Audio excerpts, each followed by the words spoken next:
Bonjour chers amis traders, une petite vidéo rapide pour vous expliquer le concept d'entrée-sortie dont j'ai parlé il y a quelques jours, quelques temps dans le blog, au travers d'un article. Donc voici une représentation sous l'outil Syrah-Sharp du prix, avec des bougies un peu particulières parce qu'il s'agit de bougies en range. Donc concrètement, une bougie en range, en fait c'est une bougie, là c'est une bougie en range d-tick. Une bougie va se former, une nouvelle bougie se forme dès qu'on dépasse une amplitude de d-tick par rapport à celle précédente. Donc sur celle-ci, si je zoome un petit peu, on va voir, je pense, un peu mieux. Voilà, ici on a donc 10 ticks. Dès qu'on descend au 11e, on ferme une nouvelle bougie. Et en fait, chaque amplitude de bougie ne fait pas plus de 10 ticks. Donc ça peut être à la hausse ou à la baisse. La bougie peut durer extrêmement longtemps s'il y a énormément de range au sein d'une même oscillation. Et l'avantage que ça a, c'est que pour parcourir, en fait, ce que ça nous donne comme indication, c'est que pour parcourir cette distance de 10 ticks, on a les volumes correspondants.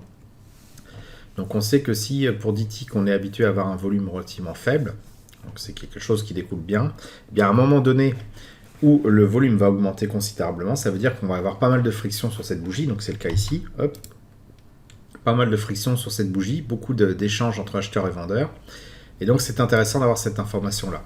Alors pourquoi? Parce que bon, je représente également le delta sur ce graphique. Voilà, c'est le cas ici. Et bien en fait, lorsqu'on regarde l'évolution du prix, alors je l'ai représenté sous forme de bougie, ces bougies-là, je les ai représentées sous forme de bougie Aiki-Nashi parce que l'avantage c'est que ça rend plus lisible la lecture. Ici on a du rouge et du vert qui alternent. Et ici l'idée c'est d'avoir une vision un peu plus claire des mouvements baissiers. Et donc on voit que depuis ici jusqu'ici, on a le prix qui a quand même considérablement baissé. Alors que si on regarde sur le delta, hop, donc ici, on voit que ça a baissé également, mais qu'il y a un léger décalage une divergence entre l'attitude du delta et l'attitude du prix à certains moments. Donc jusqu'à présent, ok, ici, le prix baisse toute cette durée-là. Je vais peut-être mettre un triangle pour que ce soit plus évident. Là, ça baisse tout le temps. Et là, le delta, finalement, il fait à peu près la même chose. Et au sein même de ce mouvement global, lorsque le prix baisse, le delta baisse. Lorsque le prix se met à remonter, le delta monte légèrement, etc. Donc voilà, tout ça est très raisonnable. Et puis ici, il y a une cassure dans ce mouvement-là, dans cette espèce de cohérence, en ce sens que le prix, finalement, il ne bouge plus beaucoup. Il fait une espèce de stagnation, il ne bouge plus. Alors que là, justement, c'est complètement l'inverse, le delta augmente considérablement. Et là, on voit justement le mécanisme d'entrée-sortie, parce qu'on imagine très bien que tous les gens qui sont mis à vendre ici à découvert, à un moment donné, ils deviennent des acheteurs potentiels, tout simplement parce qu'ils doivent sortir de position. Et bien, ça se passe ici. Parce que ici, les achats sont considérables, mais le prix ne bouge pas. Pourquoi? Tous les vendeurs qui étaient ici en position donc à la vente, lorsqu'ils sortent de position, se mettent à racheter leurs titres, et bien sûr, il y a à qui on achète les titres, et bien des vendeurs qui a justement en face. Et donc, on se retrouve finalement avec beaucoup d'échanges, d'achats, de ventes, et un prix qui ne bouge pas beaucoup, parce que tant qu'il y a un acheteur qui essaie de sortir de position, qui trouve un vendeur en face, eh bien, on reste sur le même niveau de prix. C'est seulement à la fin de cette bataille entre acheteurs et vendeurs, et on le voit au niveau du delta, on voit une brutale chute du delta, donc le nombre de ventes au marché. C'est seulement à la fin justement de cette période-là qu'on peut se dire, tous ceux qui étaient en position à la vente ici sont sortis, ils ont donc racheté leur position, ils sont tous sortis de position, et donc le mouvement naturel du prix, ça va être soit à l'achat, soit à la vente, et donc on le voit avec la bougie d'après, le delta se met à baisser, ce qui caractérise effectivement qu'il y a quelqu'un qui sur le marché essaie de se mettre en position à la vente, des gens qui ont des billets baissiers, et c'est confirmé, donc si ça par exemple c'est le gouvernail du bateau, c'est confirmé après, la barre est mise vers le bas, et on voit que le prix commence à baisser après.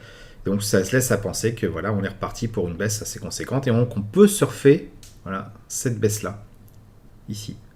Ça c'est intéressant. Donc le delta, il aide vraiment à savoir quand les gens entrent et quand ils sortent. Ici on voit qu'on a une baisse conséquente du prix.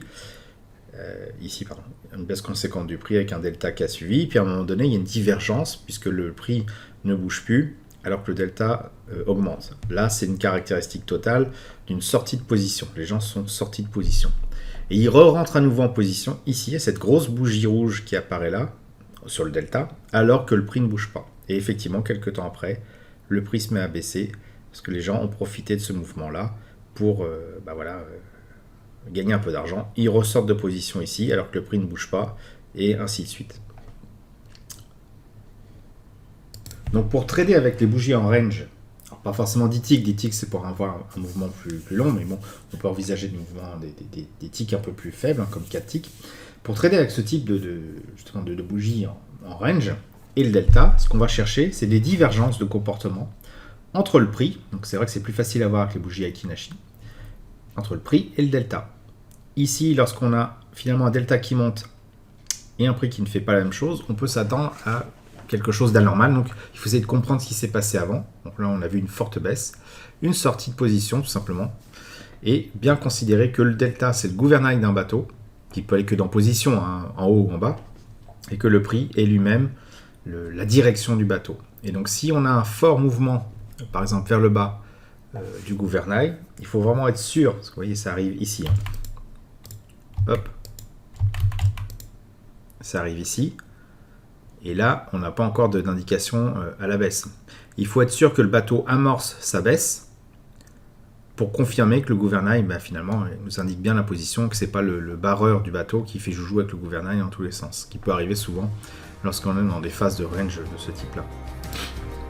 Voilà, j'espère que vous avez apprécié cette vidéo. Si c'est le cas, n'hésitez pas à mettre un pouce bleu pour m'encourager à continuer.